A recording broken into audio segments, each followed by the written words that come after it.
Welcome back, everyone, to the Below Average Joe's MMA podcast. This is the Weekend Recap edition. Happy Monday. It's January 31st, or is it February 1st? January 31st, the last day of the month. It's January 31st, 2022. It's very cold outside. Yes, very brisk. Yeah, and, moving to the state of Indiana didn't make it any warmer. Yeah, you thought you were moving west, but not west enough. Yeah, that is true. But thank you guys for joining us once again. Episode 176. Dominic, it was a bit of a busy weekend for you, it sounds like. So how was it? And are you ready to really talk about some of this non-UFC action that happened this weekend? Yeah, it was a great weekend, man. Our good friend Nick came back home from basic training in the Marines after 3 months. So we got to welcome him back, a group of friends, and just hang out on Saturday night. Obviously, there were, Eagle FC, there was Bellator, no UFC, but, it was still a very fun weekend of fights. Got some good support on Friday's show, even without the UFC. So how about all the fans out there? They like us, no matter what MMA organization we're talking about. So it was a good weekend, a great weekend, actually. And I'm excited to talk some fights with you today. And it's also a huge day. Obviously, we're recording this on Sunday. Noah's team. Yes, I'm from Ohio, but I've never really had a favorite team. But Noah's boys, the Bengals, AFC Championship today. So if you're watching this on Monday, just know that Noah's either really sad or he's insanely happy. How are you doing, my friend? Who day? That's all I got to say. All week, I was telling Dominic off recording, all week I've been like, hey, man, I'm just glad we made it this far, Right. I didn't expect the Bengals to do much before the season. Really, during most of the season, I kept having that kind of pessimistic, like, that's all going to come back down to earth eventually. Yeah. But they've just rode this high, and here we are, one game away against the team we beat a month ago, but they're a wagon, the Kansas City Chiefs. Yeah. I woke up this morning shaking. So I can't deny that even though the season is a success, no matter what happens today. Yeah. I can't lie, I'm going to be really hurting if they lose still. So Dominic is right when he says when you're watching this, you'll know one way or another. Right. My year's either made or destroyed, and it ain't even February yet. Exactly. But to keep my mind off of it, I'm going to talk about another sport I love. Damn right. Mixed martial arts. Fight announcements. Here we go. UFC London is getting fat. There's at least 37 fights on this card, I feel like. It seems like either everybody's a star or everybody's got a number next to their name. Yeah. They're really making sure this card's filled out. Nikita Krylov versus Paul Craig, Dominic. What do you think about this one? Fun little scrap. I mean, Nikita Krylov is that guy that's always been right around number 10. He'll win a few, he'll lose a few, and he just stays stagnant right there. A good fighter, just kind of all around, but nothing insanely special about him. Paul Craig, on the other hand, a submission ace, a really interesting weapon in the light heavyweight division. He is a guy that's kind of hovered in that back half of the top 15, but he has kind of surged lately. This is kind of his chance to crack into the top 10. And again, being the submission specialist that he is, he's always going to be a threat regardless. I mean, you look at when he beat Magomed Ankalaev, it was with 1 second left in the fight. So he's dangerous throughout. And I'm looking forward to that. It's actually quite an interesting scrap on that card. I'm glad to see Paul Craig back. Yeah. Nikita Krylov, good fighter, but never been a very exciting fighter. I think that's his problem. Is like he's one of those guys that if you don't hear about him in this way and that he's getting an announcement or he's not actually fighting on the card, he kind of gets forgotten about in this division. And for Paul Craig, though, he's the guy that I think does have a decent amount of potential. He's had some stumbling moments. It hasn't all been sunshine and rainbows for him, but when he's good, when he's on, he's on. He's really good. And I don't think we've seen him, though, in over a year. Was his last win against Shogun Rua at UFC 255? Let me pull it up because I was actually wondering the same thing when I saw this fight announced because he was kind of riding a little bit of momentum as well. Let me see. Well, I mean, because that was a fight where it was a rematch. Their first fight was a co-main event that went to a draw. It was a really good fight. But then he came back and dominated Shogun in the rematch. But I don't know if I've seen him since. So he's on a 3-fight win streak right now, all via finish. But his last win was the Jamal Hill one in June, where his arm broke. Yeah. Yeah. I kind of forgot about that. But before that was Shogun, the rematch. So, yes. Yeah, the Jamal Hill fight. Very interesting that he's coming off that win. And that win looks even better now when you look at what Jamal Hill did to Jimmy Crute. Paul Craig is just a tough matchup for a lot of these light heavyweights because he's so submission heavy, very comfortable on his back. And you don't see that, you know? No, you don't see that really at all at the top. So that could make for some interesting matchups for him, like an interesting path where maybe he could foreseeably get to the top of the division. Yeah. Krylov, I would say, is one of the matchups that's less favorable. Like Krylov's a little more well-rounded than some other guys, so I don't foresee it necessarily being easy for him, but a necessary hill to climb to get to the top, right? Well said. Following that, damn it, UFC Columbus, Dominic. We shouldn't have bought our tickets too early, I guess, because we've lost our main event for the card. Jan Blachowicz, unfortunately, having to pull out with an injury against Aleksander Rakic. It appears the UFC will be rebooking this fight for a later date. So the main event slot at UFC Columbus currently open. Yeah. But thoughts on this fight cancellation, and are we going to be reselling those tickets now? It is definitely a tough loss to lose the main event, and it was an important one, right? I mean, Jan's coming off the title loss. He's looking to kind of bounce back. Rakic is looking to just solidify himself as a title contender because he is right there at number 3. But this will be now over a year since his last fight because he fought in March of 2021. So, it sucks for him, too, in terms of inactivity. It was one of those fights where me and Noah were talking about, really a lot of fights on this card have the potential to be like really fun and one-sided, not like one-sided, but just fun scraps, or relatively dull, kind of boring fights at the same time, and this was one of them. So it does suck, of course, that we lose the main event. Any bright side in terms of me being selfish, having tickets to this thing, it happened 2 months out. Maybe or maybe not we get another new one to take its place. If not, it looks like Askarov versus France will be the main event, and I can't necessarily complain about that one either. But regardless, this fight in specific, a tough blow. Hopefully Jan Blachowicz gets better. Hopefully it's nothing too serious. Yeah, definitely looking for a new fight to replace that one. I mean, Askarov, Car France is fine, but come on, Dominic, let's be real. Well, that's what I was saying in our group chat. Like, again, we don't want to lose a main event, but if it was going to happen, I'd rather happen 2 months out than 2 weeks out. So there's time to make something up. Because Askarov, Car France is another one of those fights we talked about. Exactly. Yeah. It could be a lot of fun. Kai Car France, you see the highlight tape for that guy. He's explosive, got knockout power. But Askarov, the best grappler in the division, he could easily, and Car France, not good takedown defense. Right. That could easily be 3 rounds of just top control. That's why, let's get another main event. Just and we'll talk about this. Actually, we're gonna have a Reddit roundtable coming soon. And when we do, this is going to be one of the topics, assuming that there's none gets announced yet. Yeah, gets announced.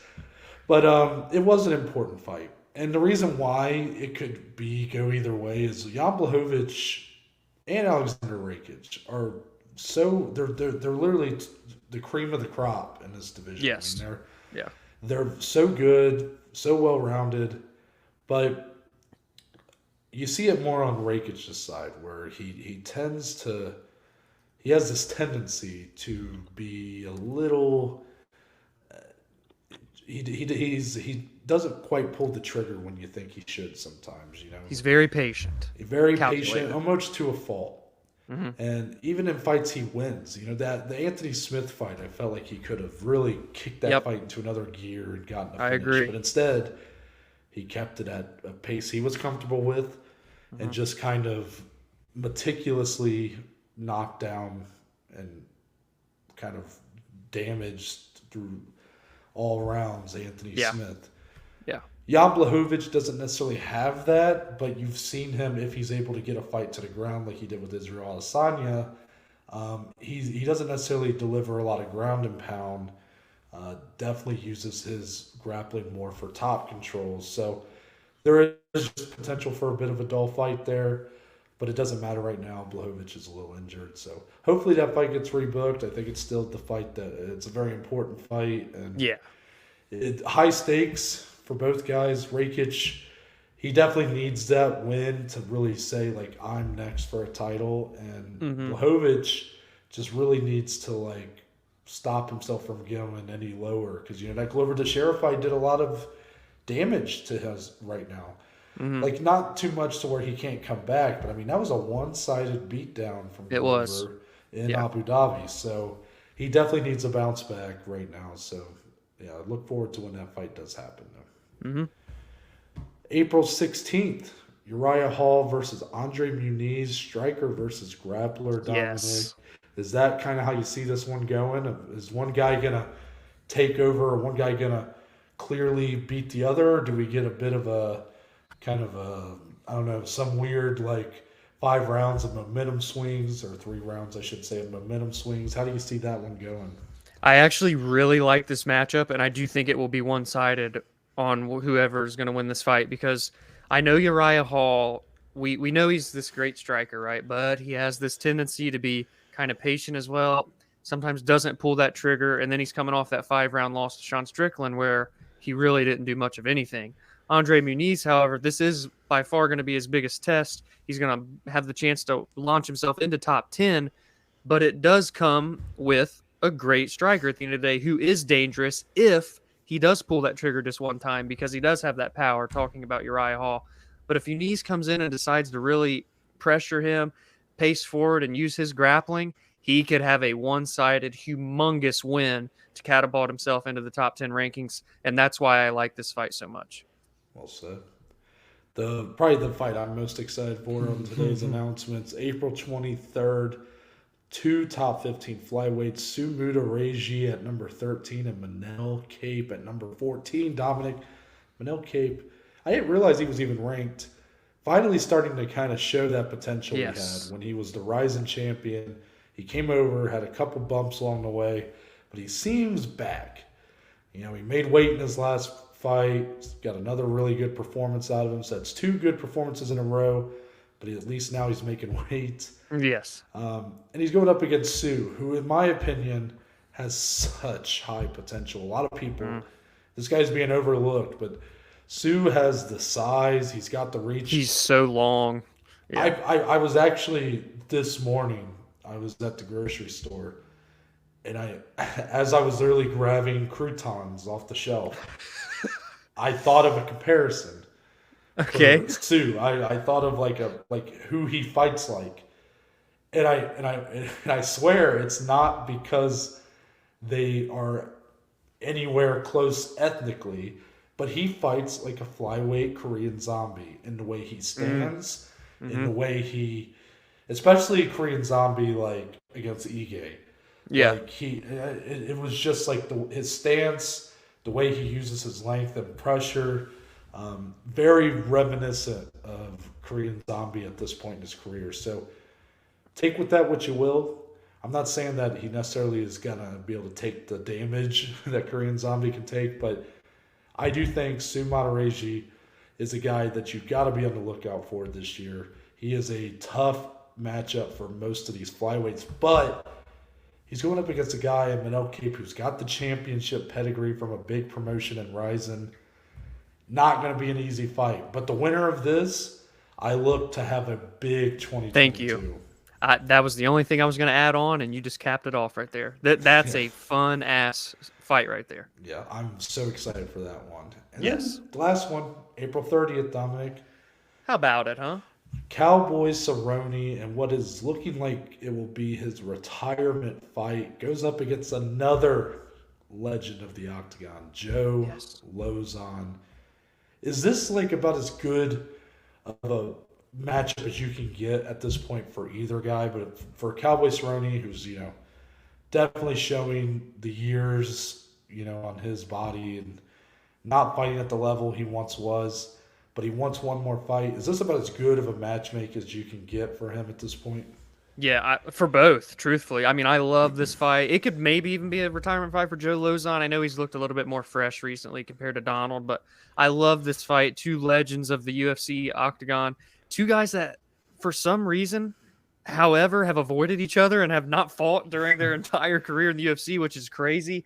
Two guys that are always game, down to fight anyone. Such a fun scrap between these two, and it is just a really good send-off for potentially both guys win or lose. I think it's going to be a great fight. It's a fun fight.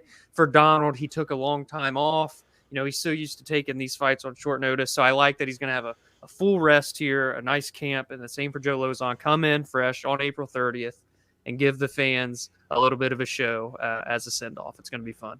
Joe Lauzon's had such a weird UFC career. I mean, Yeah. this guy came in around 2008, 2007, something like that. Has been in the UFC the entire time, and he's won against some very good opponents. He's lost against some guys you probably never heard of, and he's still competing at a high level. But he's not competing for rankings or anything. He's in that Jim. I mean, him and Jim Miller had a great couple fights, but he reminds me of Jim Miller and these guys that are they're always there. They'll fight when Jim Miller's more active. Joe Lauzon's definitely become much less active. That's why this could be a retirement fight for him. But I don't have a feeling that he's going to treat it like a retirement fight. Yeah. I think he'll win or lose this. I think he'll kind of, he'll wait for the UFC to come to him. I believe he even told Ariel a year ago that when Ariel asked him what was that, he was I don't think I'm retired. He's I'm just kind of, whenever they give me a fight, they'll give me a fight, Yeah. I think it's a great matchup considering where both guys are in their careers. Should be a way to send off one of the premier legends, Cowboy Cerrone, off to the sunset. One of the best to never win a UFC title, specifically. Yep, he's definitely one that fits under that umbrella. Yeah. But let's move on into some stuff that we missed. Here we go. We got a few little stories here that have been popping up, and I just want to, kind of rapid fire them off, Dominic, and see what your reactions were to a lot of this. So Jeremy Stephens parts ways with the UFC. I believe he parts ways with the fourth most fights in UFC history, if I'm not mistaken. 34, I think, something crazy like that. And he is close, though, to apparently finalizing a deal to compete in next season's lightweight division for the PFL. Yeah. We are going to talk about Jeremy Stephens and kind of his legacy with the UFC in the future roundtable, so you can touch on that if you want. But I think more importantly, since he still looks like he's going to be competing, what do you think of the decision for the UFC to cut him and ultimately for him to move on to the PFL? It makes sense to part ways with the UFC. I mean, he's at the end of the day, he's on this very big skid. He's getting older. He's had a lot of fights, a lot of damage dealt and received. So I'm okay, with the parting ways. 34 fights under the UFC banner is just absolutely insane. Been there since, I don't even know, 06, 07, maybe even before that. He's been there a long time. But then to the PFL. Interesting move. One of the most seasoned veterans that the PFL has signed in recent memory if they complete this deal.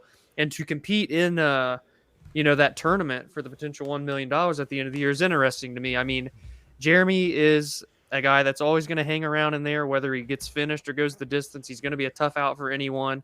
And, you look at some of the competitors from last year's lightweight tournament, and it's okay, how could he potentially match up with some of these dudes? So, maybe, just maybe, he could come in there and make some noise. But regardless, I like that he's at least going to get one more crack in a pretty prominent organization to maybe or maybe not make a statement. So, again, Jeremy Stephens, another legend, truthfully, of the UFC. Not done yet. That's an interesting move for sure.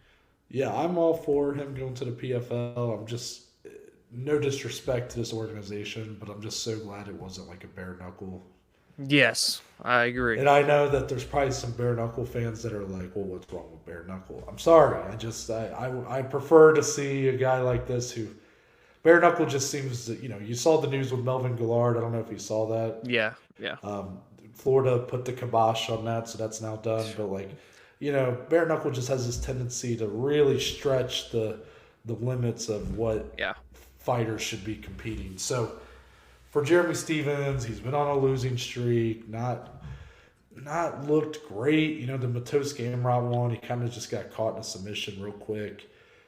Definitely a disappointing way to kind of go out for him, but he has another chance here with the PFL. Lightweights, for lightweight being like the premier division in MMA, I wouldn't say that's the case in the PFL. The PFL's got a much stronger 170-pound division. Yeah. I think that he would really do a good job of at least boosting the credibility of those lightweights. And it's kind of like Anthony Pettis. Like, yes, I know. Did the PFL probably want Anthony Pettis to do better than he did? I'm sure. But for a guy like Rosh Manfio to get a win over Anthony Pettis, that elevated his status a little bit. So then when he won, it didn't feel like a complete shock because you're like, well, this guy beat Anthony Pettis. He's actually pretty good. So that Jeremy Stephens could serve that purpose, or maybe, just maybe, turns back the clock and delivers some hellacious knockouts, maybe like the Jeremy Stephens of old. Hardest hitting 145er, 155er in the division. Yeah, that's right. Next one, Kamaru Usman. This one, wow. So first off, pretty cool that he had a spot with GQ. Yes, big deal. Yeah. So he had I don't know, what do you call that? Like an article? Like what's the terminology? Yeah, I think was he like a cover of one of their magazines too, or something like that? So Kamaru Usman did an interview with GQ. Yeah. Just worded like that. And there's a lot of interesting things in this interview. I recommend checking it out. But the big takeaway everybody's talking about, Dominic, was that Usman said he would never go up and fight his brother Israel Adesanya at middleweight. Said he just wouldn't do it. They're both Nigerian. Doesn't want to do that. Yeah. But he said that, I forget when the timetable was for this, but he said he was very, 100% committed to the idea of moving up 2 weight classes to 205 pounds and fighting Jan Blachowicz for his light heavyweight title. Wow. So a completely unprecedented move, a complete shock to really all the community. Now, Dominic, and Usman didn't sound exactly like he's not going to do that in the future. Right. Do you put is there any seriousness to this in your eye? Is there any serious potential for us to see Usman compete for a light heavyweight title? And if so, when would we really see that? This is interesting. First off, it shows how big Kamaru Usman walks around at when he's not in camp. That dude's a monster. You can see it when he steps into the cage. But he felt that he matched up well with Jan Blachowicz and wanted to test himself. I mean, he's already built his legacy extremely well in the welterweight division. But now, it's toward the end of his career. He's made that pretty clear.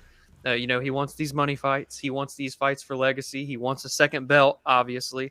And if it's not going to happen at middleweight because Izzy's the champ, there's one more place to go, and that's up 20 more pounds at 205. So I think it's possible that we could maybe see Usman defend against Leon Edwards, and should he win that, maybe he does. I mean, that you talk about historical, skipping a whole weight class and going 2 ahead. We're talking 170 to 205.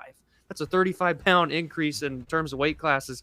And if he sees a favorable matchup there, he might just do it. I mean, you're looking at, the top right now. You got Glover Teixeira. You've got Jiri Prochazka. And I'll tell you right now, both of those matchups are intriguing to me, especially if it's Jiri Prochazka versus Usman. I'd honestly be curious to see, will it depend on kind of who is that champion when Kamaru is interested in making this jump again to kind of determine that for him? Or maybe, what if Izzy were to lose the 185-pound title?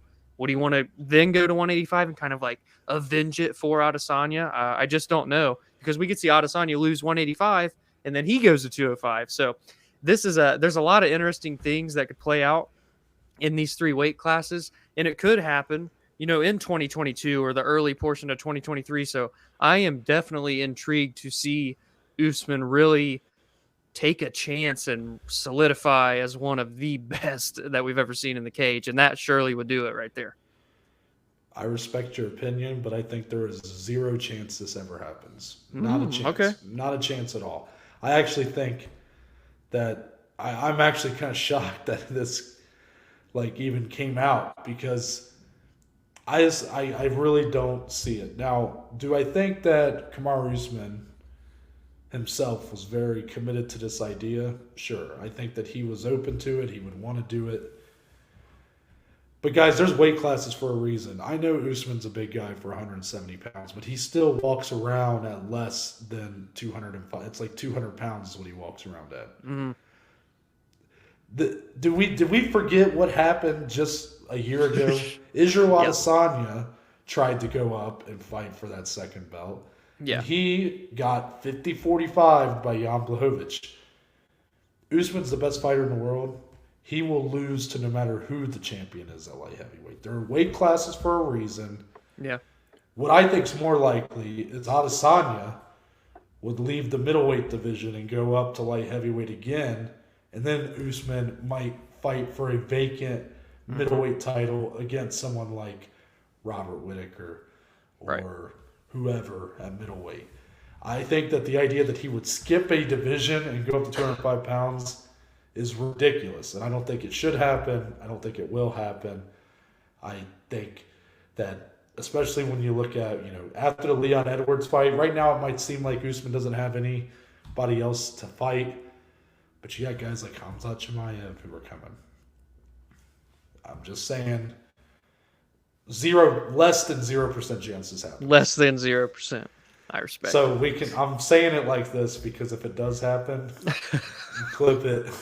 You're right. Show how wrong I was. But, I mean, I respect it. I really do. Because he's one of the best ever. Yes. And sure, if he were to pull that off, I mean. That would be crazy. Yeah, that's got to say something. And that Adesanya move up showed me a lot. Yeah. Because again, Usman, I'm sure he could bulk up a little bit, and maybe he would cut 5 pounds or so. But he'd be going up against a guy, whether it's Yuri, Glover, Jan, Rakic, whoever it might be. Yeah. They would be outweighed him by 20, 25 pounds. Come fight night. Yeah. Yeah. Yeah. And again, I'm not saying it couldn't happen, he couldn't get it done. But it won't. It's just the weight classes are there for a reason. He's the best fighter in the world, but it's pound for pound. I don't think that if he, in his frame, gains 30 pounds, he's somehow a better fighter. He's the best fighter in this weight class he's in. I do think a chance for him to go to 185 if Adesanya either loses or leaves the division. Much more realistic. Yeah. Yes. Yeah. Last one, Dana White did an interview with ESPN Plus. This was for ESPN Plus subscribers. Kind of an interesting thing. Yeah. Laura Sanko was, I guess, the host or the person feeding him the questions. And very interesting timing on this one, coming just a couple days after the whole Francis Ngannou not wrapping the belt around him, not being at the post-fight press conference debacle. That's still ongoing. But this happened, I think it was an hour of Dana answering questions. Off the top, did you watch the interview, Dominic? And if so, what was kind of your big takeaway from it? Yeah, so I didn't get to watch the full thing, but I saw the Francis portion, right? And let's make it clear, this question was never brought up by Laura, and I know for a fact that ESPN Plus subscribers were sending in this question. They were probably choosing the only question. Yes, exactly. They were choosing not to present it to Dana. I would bet a lot of money on that. But Dana brought it up himself to kind of clear the air, quote unquote, is what he said. And he said, I was with him all week. I got to talk to him. I shook his hand. I was at the weigh-ins, yada, yada, yada. Something came up backstage right after the co-main event. I had to be back there. I couldn't make it back to the octagon. He said that it happened something like this happened when Bisping beat Rockhold, that he wasn't like there during the fight, but he was able to sprint back in time to put the belt on him, which I thought was interesting. I didn't know that. And then, of course, we know he wasn't at the press conference. That's the Ariel Helwani stuff, UFC 199. Oh, yeah, that is what happened. I forgot about that. You're the one that taught me that.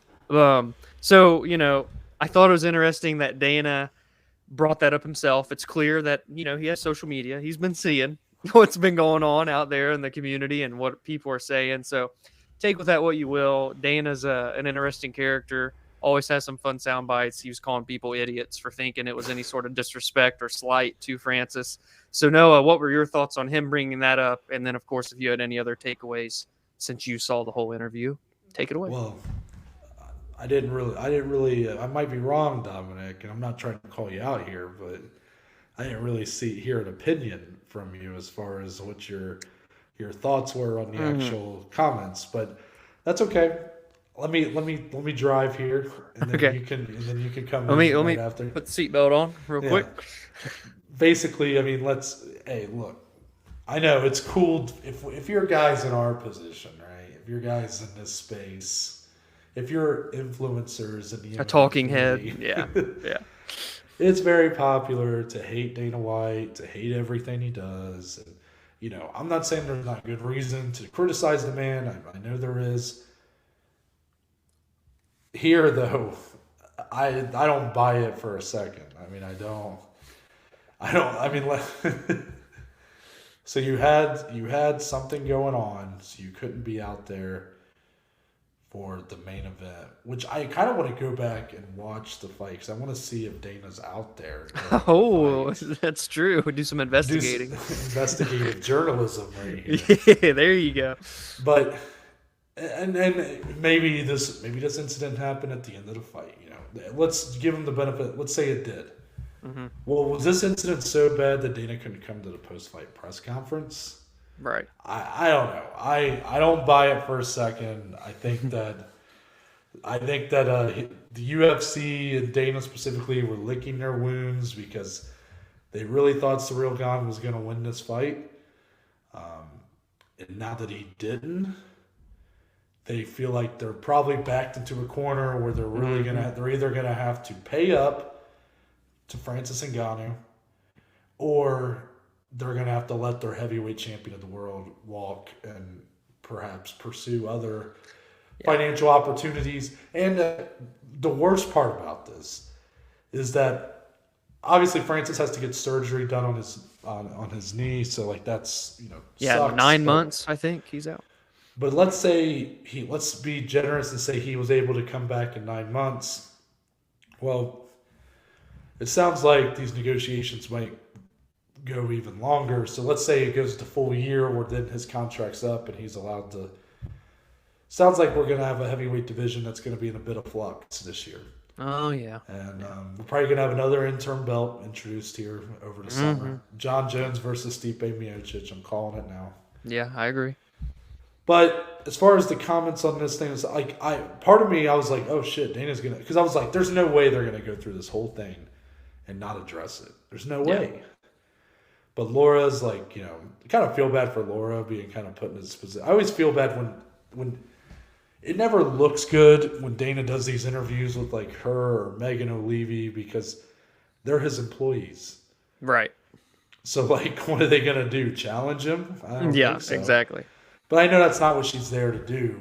And she did fine at what she was there to do. It's just, I felt bad because, she's not addressing the obvious elephant in the room, but she can't. She's his employee. Like, why would she do that?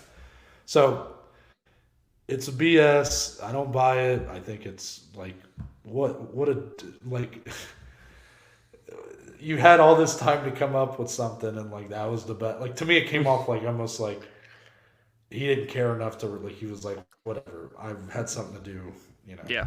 BS. What do you think? I saw a meme on Twitter. It was the picture where Israel Adesanya in the Kelvin Gastelum fight said, "I'm prepared to die." So someone photoshopped Dana's face on Izzy, and they changed the words, and it said, I'm prepared to lie. And that was one of the memes that came up that they like responded to it with. Listen, man, I tend to agree with you. I think it was just, like you said, licking the wounds, right? The UFC is in this really weird spot with Francis, something that we've really never seen before in terms of being so out in the open and public. And Francis and his team aren't backing down. And now they have the leverage even more than they already did because he's still the champion. He took out your undefeated interim champ. So, I tend to believe that they were frustrated. Dana in specific went out, took the rest of the night off, and that's kind of what it was. And it's funny, you said, that you had a few days off, and that's what you had to come up with. So, again, if there was something that did come up in the backstage, we haven't really seen any reports of anything. Yeah. So, because the Ariel thing was eventually kind of made to where people knew what happened. So, if something comes out, I'll be curious. Well, but Ariel I doubt anything would. Ariel had gotten banned by the UFC. Yeah. And then this was all because he leaked, or I don't know if he would call it a leak. I don't know how he would work, but it was. The UFC said that he leaked the Brock Lesnar returning at UFC 200 before they played the promo. And apparently that announcement was only there was only a few people that knew of this announcement. Yeah. So all of a sudden, it was a bit like the scene in The Office where they all have the guns pointing at each other. Yeah. The finger guns. Yeah. That's what it turned into with these execs with the UFC, where they were all pointing who leaked this information to Ariel. Yeah. So I'm sure there's more, but basically Dana banned him, and then the backlash was so severe that they unbanned him. Yeah. Ariel went on the MMA Hour and kind of shared his whole story. About 2 hours about his entire relationship with the UFC and Dana White up to that point. Because Ariel had worked for Fox before, during UFC broadcasts, a long tangled web of history with those two. Yeah. I will just mention, and I don't know if it really matters, but when we say, even though Dana's the one that did this, he didn't wrap the belt, he didn't go to the press conference, I really don't know if, Dana did have some nice things to say about Francis on this Q&A. Yeah, he's never really been, too negative these past few weeks. He said it was genius for Ngannou to go to the grappling, to wrestling, which is really what I thought was going to be the fallout. I thought Dana was going to kind of use that. I thought he was going to bury Francis a little bit, be you want to get paid to go box, and then you put in this kind of performance where you're wrestling, and I really thought that was what we were going to get. It seemed just served up to him to just spike that, Yes. But that's not at all what he did. Pretty much everything he said about Francis was very... he said the biggest fight we could make this year is Francis versus John Jones. Yep, and he said if they can make it happen, so... This is what you guys have to understand, is that even though Dana is one of the most powerful guys in the UFC... He's a figurehead. He's the guy that handles the media. He promotes the fights, but he's not the guy that's in these contract negotiations anymore. Hunter Campbell tends to take most of the contract. He's the main one, yeah. He tends to take most of the contract negotiating. And because of that, I think Dana, Dana did this. He was the one that didn't wrap the belt. He wasn't at the press conference. But everything kind of pulls me in a direction where I don't know if I don't think Dana specifically has any sort of venom at Francis Ngannou, but it almost seems like the powers that be in the UFC as a whole have a big problem with Francis. Yeah. And because of that, maybe Dana might even be having to do things he doesn't want to do. I don't know. Maybe he really did just do that in the heat of the moment. Mm-hmm. I don't know. It's weird though that he keeps giving a lot of compliments to the champ. I don't know. It's a weird situation. And you know what? I didn't put this on here, or I don't remember. Did we talk about the lawsuit thing? We did on Monday or Friday. That. Yeah. Okay. I don't know. Any other takeaways? I know you said you didn't watch it. Did you see anything else that stuck out to you about the interview? No, not really. I know that they were talking about Tony versus Michael Chandler. They're Yep. looking to make that, which Apparently that's in talks. Which that take my fight's, money. sick. It's a Say sick less. fight. Yeah. Also, he did seem more interested in the idea of Henry Cejudo coming back and fighting either the winner of Jan Sterling or Volkanovski. Really? Yeah. So when the question about what's the biggest fight you can make this year, or they asked about any super fights you could make, he said John Jones and Ngannou, Yeah. and said Henry Cejudo versus either Jan Sterling winner or Volkanovski. See, that's interesting because literally just a week or so ago, he was bashing Henry for the idea of like he's been retired. Well, what he you said can't was just come in. what he said was is that he needs to get back in the USADA testing pool. He said that with Laura. Yes, he's like Okay. it's like 6 months apparently. Yeah. Yeah. So he needs to do that in order to have that. But Yeah. he seemed much more open to the idea in this interview than he had just a week before, which I don't know. That what leads me to means, believe there's but maybe been some talks. That's what I was kind of wondering too. Yeah. And it's interesting though because if Korean Zombie goes out and beats Volkanovski, I mean, do you still do that fight?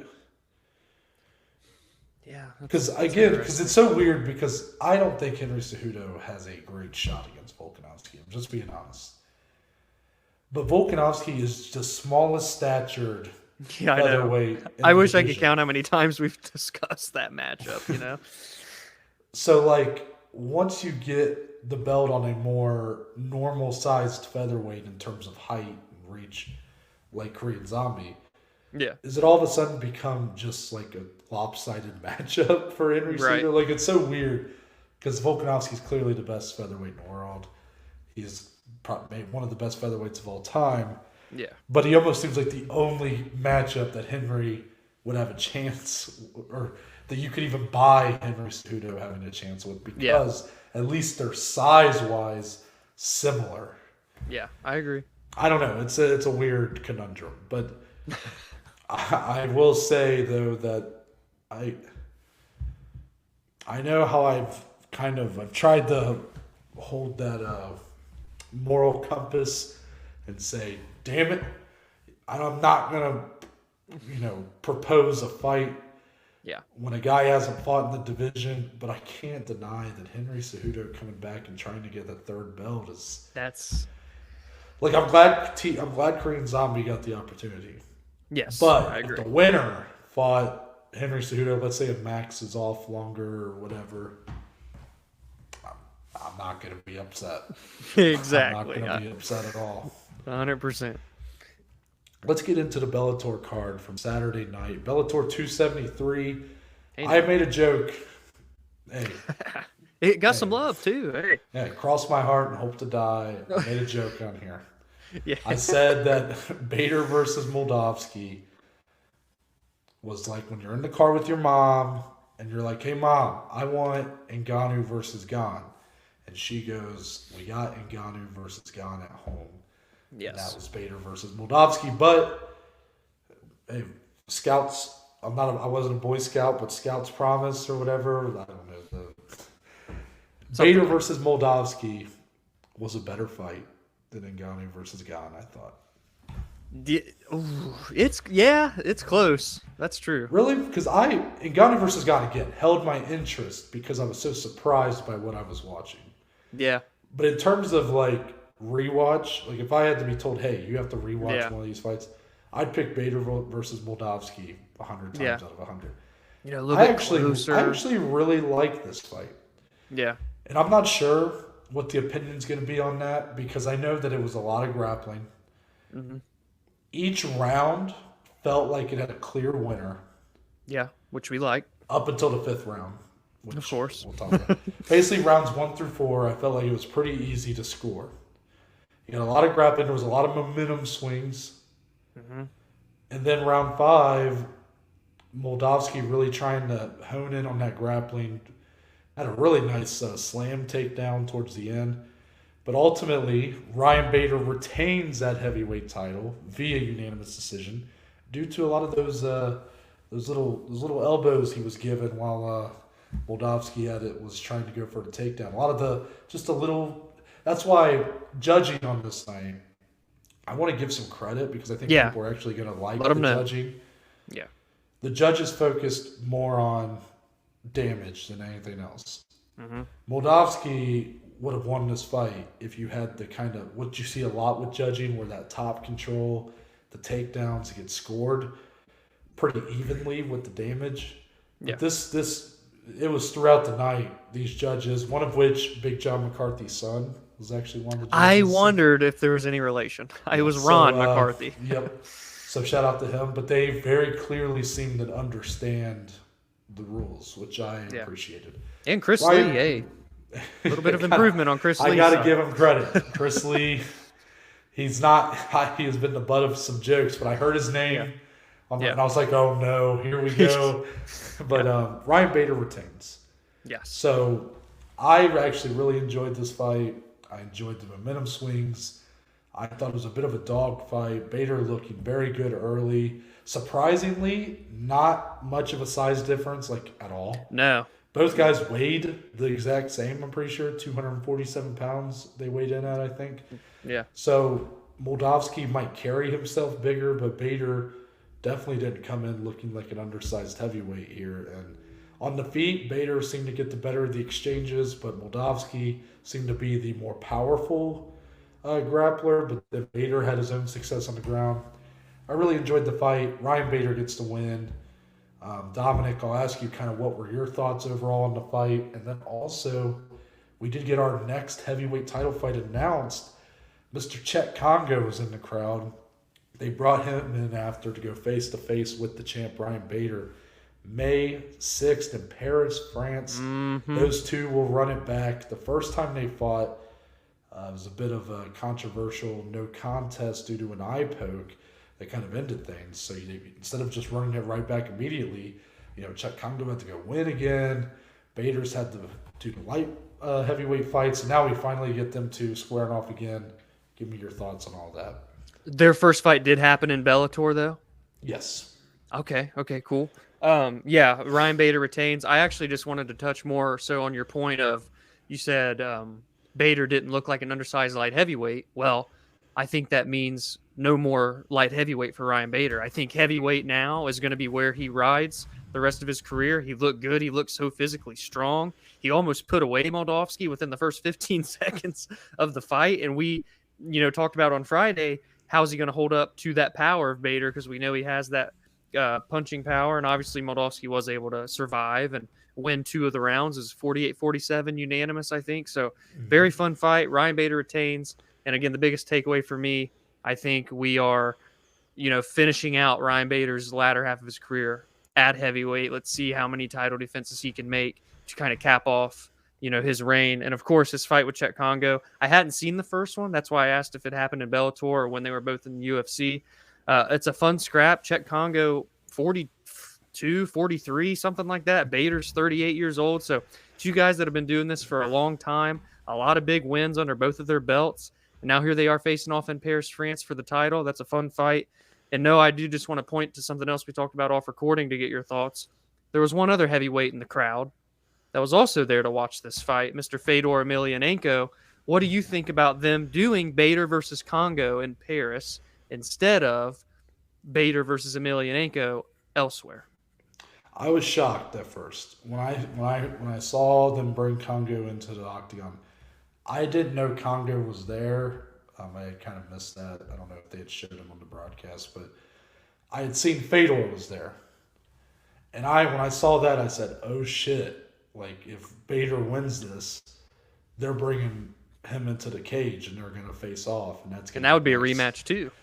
Yes. Now, that first fight did have a clear ending. Less than a minute knockout for Bader. So, I mean, we'll say that. But then they brought in Congo, and I was like, at first I was shocked. I was a little what a missed opportunity was my thought. But then I thought about it. I looked at how both previous fights had went, and I was like, well, you're doing an event in Paris. Congo is kind of the big representative from there. Mm-hmm. I guess it makes sense. And it does. Right. I mean, again, would love to see Fedor get that one last chance before he before he retires, but he probably still will. I mean, I don't think this changes things for him very much, but I'm honestly, after I let it settle a little bit, it's probably the better decision. Honestly, it's probably the better fight. I don't know if it's the better fight, but it's probably the fight that makes more sense, and it's in Paris, so that adds a little factor there. So I ended up being fine with it, but at first I was a little bit like, what the hell are we doing? And all in all, you just think Fedor will get the winner regardless then? Is that safe to say? Wait, sorry, say that again? You think that Fedor will just wait and get the winner of that then regardless, is what you're thinking? We'll get the winner of Bader versus Czech Congo. Oh, you said Bader. Well, you said Bader will wait. Oh, sorry, Fedor. Fedor? Yes. Yes, that's my thought right now. I mean, I think, yeah. Who knows? Maybe Bellator will just have, and maybe Fedor will just want to have his retirement fight be before that, and maybe there'll be another matchup in mind. But that's my thought process right now. Yes. Okay. Fedor will just wait it out. Hey, I'm not against it. I mean, it's it makes sense. You know, he's a legend. He deserves to wait if he wants. Yeah. So I guess also the co-main event saw Benson Henderson. I mean, what a night it was. You know, Ryan Bader gets a win. He gets matched up with Chet Congo. Benson Henderson gets a win. What year is it? Oh, it's 2022. Yeah. And Benson Henderson gets the win the only way Benson Henderson knows how, with a split decision over Islam Mamedov. Now, this one's got to be one of the more impressive in his career. Islam Mamedov was looking very dangerous on his way up. Benson Henderson, you know, on the tail end of his career. This is the last fight on his Bellator contract. Going out with the win. It was another really close fight. Another fight where, when it was over, I thought they were going to give it to Mamedov just because he had gotten the better of the grappling exchanges, had a lot of top control. But they went with Benson for the damage inflicted of two of the three judges, that is. So I can't hate on that. I thought it was a very close fight. I know a lot of people scored it for Mamedov, but it's not a robbery. That's stupid. Stop. You guys use that word too much. Let's just, robberies are used for very specific select examples. Cases. Yes, exactly. Yes. But, you know, not the most exciting fight in the world, but to see a guy like Benson Henderson get another win, I mean, that's got to be something, right? Yeah, I mean, that's a big win for him regardless. Could that be his last fight? Yes, because you said it was his last one on his contract. Does Bellator want to bring him back since he won? We'll see. But for him to put a halt to a pretty convincing win streak that Mamedov was coming in off says a lot. And I loved watching that transitioning work and all the grappling that was going on. Sometimes those grappling fests, quote unquote, can be pretty fun, and this was one of them. So big win for Benson Henderson nonetheless. 38 years old, on a losing streak, picks up the victory. Yeah, and Benson Henderson, backstage, they showed him talking to Mr. Khabib Nurmagomedov, who was in attendance. And they asked Benson at the post-fight presser, you know, what's next for him? And he's like, you know, I don't know. He's like, it's my last fight of my Bellator contract. He said, I might retire. He's like, I'm not saying I'm retiring, but, you know, I don't know. And he said, but, you know, I was talking to Khabib, and I was like, hey, what's this Eagle FC thing? You know, so who knows? Maybe we see Benson Henderson go over to Eagle FC. Also, and speaking Dominic, of, I want to mention before we move on that I saw a little stat here. Okay, hit me. So, you know, we have our own betting show now. You guys can check that out. The Nosebleeds. Yep, shameless plug. That's right. We didn't do an episode this past week because there was no UFC, and most of the major sports betting apps don't carry Bellator.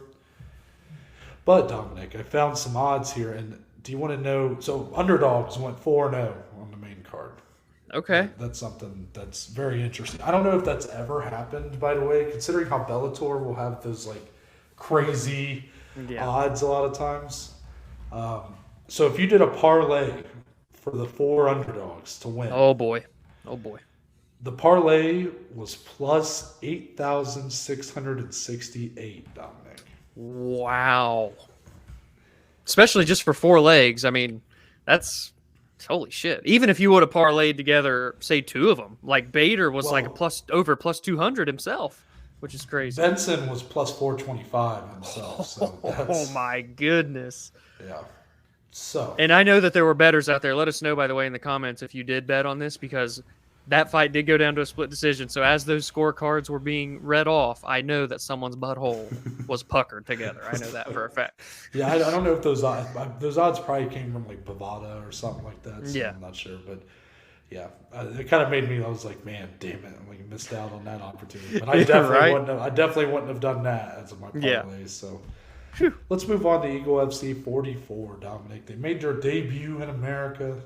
What a debut it was. And really, we just want to talk about the card as a whole. Dominic, first time watching Eagle FC.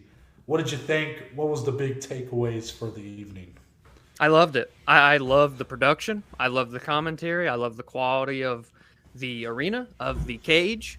Everything. Everything was very top tier. You can tell that there's a lot of money being put into this organization and that Khabib really does care about this next venture in his life professionally. And really, I mean, he's coming out with sound bites saying, hey, UFC and Bellator, if you don't take care of your fighters, Eagle FC is coming. He said that in a pre-fight interview. So I'm like, okay, damn, hold on now. So this was a very good debut. I think it went as good as it could have went for your debut in America, I should say, not as a whole.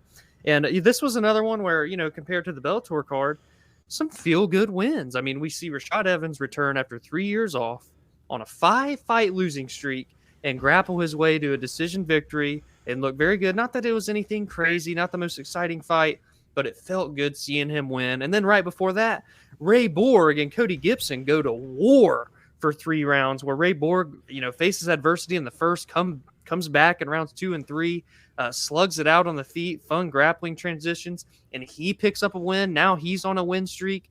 Someone who had very up and down skids in the UFC, struggled making weight. His child went through a lot of very bad medical issues a couple years back, if you guys remember that, and they were struggling for money and all this stuff. And now here's Ray Borg, still 28 years old. He's putting together some wins, picks up a big one in Eagle FC on TV. So that was my takeaway, man. The 2 feel-good wins right there, back-to-back, and just the quality of fights were pretty good. They over-exceeded my expectations. I think you took all the big takeaways there. So I can't Damn it, sorry. I can't. No, I'm just kidding. No, it's fine. I agree. It was a great night. I was completely invested in the card from start to finish. Mm-hmm. It held my attention the whole time. There was some fun finishes throughout, some fun fights, like you said, Ray Borg, Cody Gibson. I'm not going to pat myself on the back, even though I kind of called it. I mean, I kind of called it. I said it was the highest level fight on the card. It showed. Yes. And the main event ended up being probably more one-sided than I thought it would have been. I know Tyrone Spong doesn't really quite have the grappling background, but hey, man, Karatonov, guy's just very well-rounded. And he's so humongous, bro. So big in there. Yeah, but Rashad Evans winning, I mean, I wasn't for sure how I felt about him fighting. But then once I saw it, it felt good, considering he went out 5-fight losing streak. It was his first win since 2013, I believe. So, wow. He's had a lot of injury issues in his career. He was a guy that felt like his prime was too short. It was cut short. Yep. So for him to kind of be able to come back here, multiple year layoff. Yes, Gabriel Checo, not the best opponent he's ever fought, but I thought it was a good matchup. I thought it was good matchmaking, and for him to get that win, that just was very nice. Now, saying all that, I'm excited for the next event, but then their next event in America, Dominic, is unfortunately the Kevin Lee versus Diego Sanchez fight. So we'll see if that holds up. What I really want to see, though, is I'm hoping some of these cards in America start to get sprinkled with some of Eagle FC's title holders. That's the interesting thing right now is you got all these champions, and we don't even know any of them right now. That's the best of the best in this promotion, and we haven't seen it yet. That's true. So we saw a lot of familiar names. Jorgen De Castro getting a win here. Loic Radzhabov had a great performance early in the night. First fight of the card. Yeah, and that's great. But I want to see some of these champions, see who they really think is the best of the best of their promotion. Well, yeah, well, you say that because you look at Loic and you're like, well, shit. I mean, this guy just fought for a belt in PFL. He comes into Mhm. UFC and gets a submission. Let's match him up right now with whoever your champion is in Eagle FC, and the same can be said for like Ray Borg. This fight was Ray at Borg. 135, Yeah. but I guess Khabib said that they're looking to start a flyweight division for Eagle FC, and Ray Borg inevitably wants to return to 125 because he feels so undersized at bantamweight. So there's automatically you got a guy that might be able to make some noise there. He's had issues in the past with weight cuts, so I have Can you see my face? yes, I have my reservations on that. But that's another guy where we could be talking titles. And again, we don't know the champions, but even like Ramazan Kurmagomedov dominated in his fight. Ryman Magomedov got a TKO in the first round over a UFC veteran and looked incredible. So it was cool seeing veterans and big names that are debuting in this promotion. And it's like, okay, how are they going to compete to the top of these Eagle FC champions that we haven't seen yet here in the States? So very exciting. I can't help but to be excited for what the future of this organization could be, regardless of the March 11th main event. Well, Dominic, that's going to wrap it up for this weekend recap edition of the Below Average Show's MMA podcast. Give us your thoughts about all the fights that took place this weekend. Any of the fight announcements we talked about. What did you think of Dana White's comments? Don't believe his lies, people. But until then, we'll see you guys on Friday. Hermanson versus Strickland. One of the yes. I'm very interested to see what Sean Strickland has to say this week. Yeah. But we'll be back then. And until then, Dominic, tell the good people where they can find you on social media. You can find me on Twitter, on Instagram at dslee14. More importantly, go follow, go engage, and interact with the show on Twitter, on Instagram at BAJ_MMA podcast. And for me, you can find me on Twitter, Instagram at ntbaker_. If you go to the link in my bio, there is a link tree, which will take you to a list of links to all the platforms the podcast is on, along with social media platforms. So that includes... It's not limited to. Kind of is. The Twitter, the Instagram, the YouTube channel, and... Spotify, Google, Apple Podcasts. It's all on there, baby. Yeah. And there's a couple links for today's sponsor. Anchor. Hey. First one, leaving a voice message. Please do it. Do it, people. Leave us a voice message. Give us your thoughts on anything. Don't be scared, homie. Leave a question. Yes, thank you, Nate Diaz, Nick Diaz, whoever. Also, there's a link on there if you want to become a supporter of the podcast. And we just appreciate any and all of the community support. So thank you guys. But that's it. We're out. We're going to see y'all on Friday. Yes.